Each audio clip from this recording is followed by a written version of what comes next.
Famous story channel में आपका स्वागत है। आइए आज हम आपको सुनाते हैं मुनीर अहमद बादीनी की कहानी ढोल बताशों का अंजाम। कत्ल कर देने के बाद वो छुपते छुपाते झोपड़ियों के करीब से नदी में उतर गए, फिर उस पहाड़ी सिलसिले की ओर निकल गए जो सामने दूर दूर तक फैला हुआ था।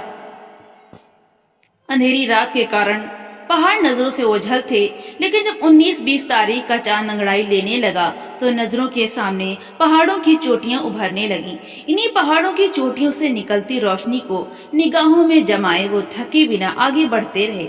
इनके शरीर पसीने में भीगे थे, लेकिन वे उनसे बेपरवाह सूरज निकलने से पहले एक ऐसी सुरक्षित जगह पहुंचना चाहते थे जहां पीछा करने वाले उनकी धूल भी ना पा सकें। अंधेरी घाटी में काफी दूर जाने के बाद नौजवान कातिल ने अपने साथी बूढ़े कातिल से कानाफूसी की। कोई आवाज सुनी तुमने? बूढ़ा कातिल रुक गया। क्या हुआ? उसने नौजवान कातिल से पूछा और कुछ सुनने की कोशिश करने लगे। वो दोनों अपनी जगह निश्चल हो गए। दूर कहीं ढोल ताशों की आवाज आ रही थी। अगस्त के महीने के आखिरी दिनों की सर्द रात थी। सारा जहान खामोशी की बाहों में सिमट गया था। तड़के से पहले चलने वाली ठंडी हवा दूर दराज की आवाजों को घेर घार कर अपने दामन में समेट कर ला रही थी। दोनों कातिल ढोल बताशों की आवाज साफ सुन सकते थे। वो जानने की कोशिश कर रहे थे ये आवाज कहाँ से आ रही है। चांद काले डरावने पहाड़ों के पीछे उदास आंखों से झांक रहा था।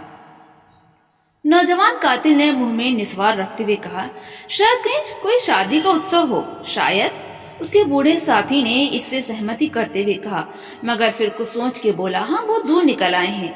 आसपास कोई गांव या आबादी तो नहीं कि शादी हो रही हो। मैं इन इलाकों से बखूबी परिचित हूँ। यहाँ मैं जवानी में गडरिया हुआ करता था। मुझे अच्छी तरह याद है, मुझे बुरी तरह प्यास लगी थी। ढूंढने पर भी कोई आबादी नहीं मिली, लेकिन मैं गलत भी हो सकता हूँ। शायद हम किसी आबादी के करीब से गुजर रहे हैं। ये भी हो सकता है हम बहुत दूर निकल आए हों।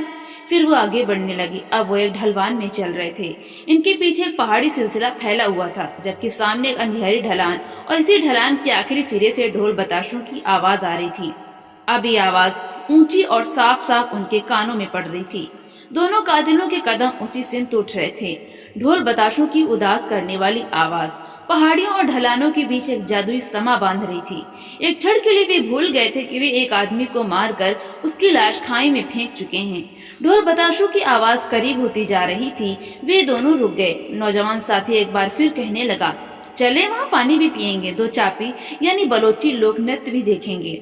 मेरा भी एक ख्याल है, दूसरे साथी ने कहा, क्योंकि प्यास से मेरी जान निकली जा रही है और मेरे पांव सौ भारी हो रहे हैं। फिर वो अंधेरे में ढोल बताशों की आवाज की ओर चलने लगे। गांव के आसार अभी शुरू नहीं हुए थे। किसान के हल की तरह आधा चांद भी अपनी मंजिल की तरफ सफर कर रहा था। बूढ़ा साथी आधे चांद की तरफ देखते हुए अपने नौजवान साथी से कहने लगा, देखो चांद भी जैसे किसी ने 2 हिस्सों में काट दिया है। दिया मतलब? नौजवान साथी ने पूछा। मेरा मतलब है कि जैसे तुमने हासिल की गर्दन के 2 हिस्से किए, बिल्कुल इसी तरह किसी ने चांद को 2 हिस्सों में बांट दिया है। नौजवान कातिल कुछ नहीं बोला। उसने अपना दिल बोझिल महसूस किया, जैसे किसी ने उसकी सांस रोक ली हो। उसने अपने बूढ़े साथी से कहा, छोड़ो इस बात को, कोई और बात करो।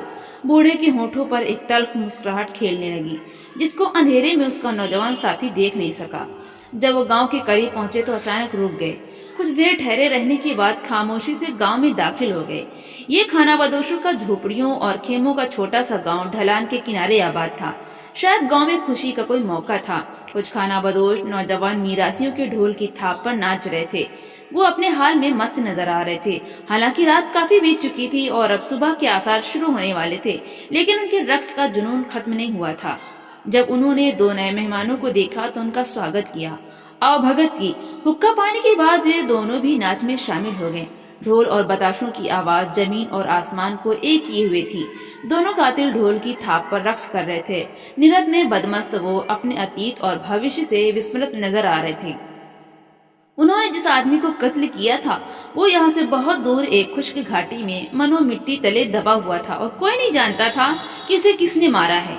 ढोल बताशों की एक बारी खत्म हुई तो दूसरी बारी एक आलमी सरमस्ती में कातिलों को रक्स करना था। ऊंची हो गई, जैसे किसी पर भूत का साया पड़ा हो और वे जोर जोर से चीखो पुकार कर रहा हो। ये एक ऐसी रात थी कि जिनमें इन दो कातिलों को रक्स करना था, संसार से बेखबर होना था। गांव वाले आश्चर्य में पड़ गए थे कि इन दोनों मेहमानों को खुदा ने दो चापी और रक्स की कैसी महारत दी है कि वो थकना भी नहीं जानते थे। निहायत ही कुशलता और कमाल के साथ रक्स में संलग्न थे।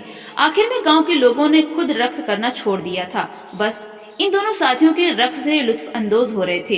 एक निहायत ही बड़े पत्थर पर गांव का सरपंच बैठा सोच रहा था कि खुदा ने इन दोनों को निरत का कैसा अप्राप्य गुण अता किया है। बूढ़े और नौजवान दोनों ने ढोलचियों को थका दिया, लेकिन खुद रुकने का नाम नहीं ले रहे थे। वो लगातार रक्स किए जा रहे थे, जैसे आज की रात उन्हें रक्स करते हुए अपनी जान जाने आफरीन के सुपुर्द करना हो। जब रक्स करते हुए वो हाल से बेहाल हो गए तो लहर के आखिरी ढोल की थाप और शहनाई की आखिरी साज भी रुक गई। तो वे दोनों बेदम होकर गिर गए और लोगों ने तालियां बजा के उनकी प्रशंसा की। फिर ढोल बताशों का हंगामा खत्म हो गया और गांव वाले अपने झोपड़ियों और खेमों की तरफ चले गए। तो वो दोनों गांव के एक छोर पे बनी एक झोपड़ी के सामने लेट गए। पाँव फटने से कुछ पहले नौजवान कातिल बूढ़े कातिल के बिस्तर के पास आया और उससे पूछा, हमने हासिल को क्यों मारा?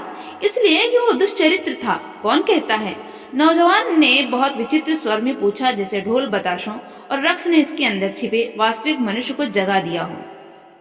ये क्या सवाल हुआ? कहीं तुम पागल तो नहीं हो गए हो? बूढ़े साथी ने पूछा। मैं पागल नहीं हूँ, लेकिन तुमने मुझे क्यों साथ लिया था? इसलिए कि हासिल हम दोनों के घर पाप कर्म का मुरतब हुआ था। इसका अंजाम सिवाय मौत के और क्या हो सकता है?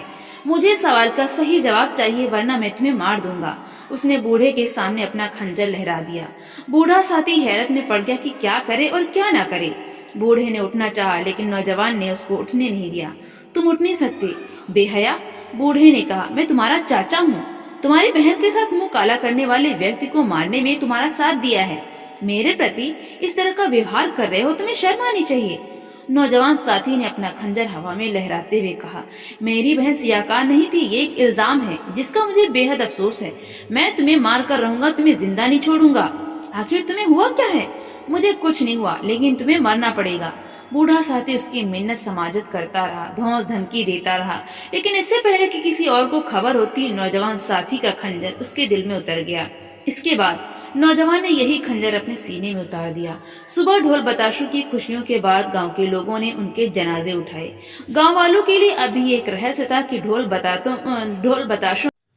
आपको कहानी कैसे लगी? लाइक करें, शेयर करें और कमेंट करके जरूर बताएं। और इसी तरह की हिंदी साहित्य की कहानियां सुनने के लिए हमारे चैनल को सब्सक्राइब करना बिल्कुल भी ना भूलें। तो मिलते हैं अगली नई कहानी के साथ। बहुत बहुत धन्यवाद।